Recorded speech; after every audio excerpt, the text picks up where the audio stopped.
Factorial notation देखो, इसको दो तरीके से लिखते हैं फैक्टोरियल को। 6 फैक्टोरियल इस तरीके से लिख सकते हैं, दोनों तरीके से। इसका मतलब क्या होता है देखो, 6 × 5 × 4 × 3 × 2 × 1, ऐसे हम 6 फैक्टोरियल की वैल्यू फाइंड कर सकते हैं।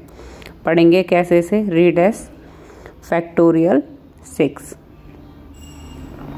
ठीक है, देखो फैक्टोरियल n इक्वल टू क्या होता है, n नेचुरल नंबर है, n इंटू फिर into n-1 into n-2 into dot dot dot कहाँ तक 3 × 2 × 1, where n belongs to natural number n।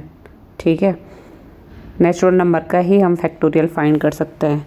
जैसे फैक्टोरियल 4 इक्वल टू 4 × 3 × 2 × 1, वैसे ही फैक्टोरियल 5 इक्वल टू क्या लिख सकते हैं, 5 × 4 फैक्टोरियल। 4 फैक्टोरियल की वैल्यू तो ऊपर लिखी हुई है।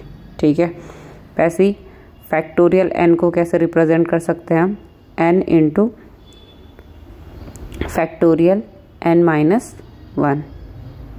ठीक है, वैसे ही फैक्टोरियल n1 की वैल्यू क्या होगी, 1। ठीक है, और फैक्टोरियल 0 की वैल्यू भी क्या होती है, 1। हमेशा याद रखना।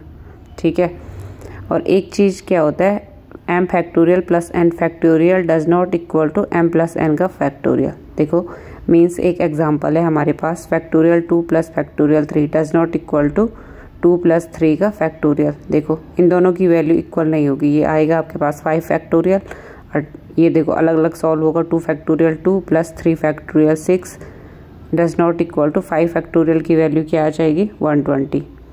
तो 8 कभी 120 के इक्वल नहीं होगा, 8 डज नॉट इक्वल टू 120। ठीक है, डेफिनेशन पढ़ते हैं इसकी। द नोटेशन एंड फैक्टोरियल दोनों तरीके से लिख रखा, आप कैसे भी लिख सकते हैं। ठीक है, represents the product of first n natural numbers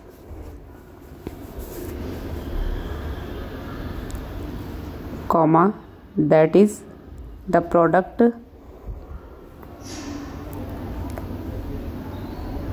numbers, that is the product 1 × 2 × 3 × 4 dot dot dot n-1 into n is denoted as n factorial। देखो ये इसकी डेफिनेशन हो गई।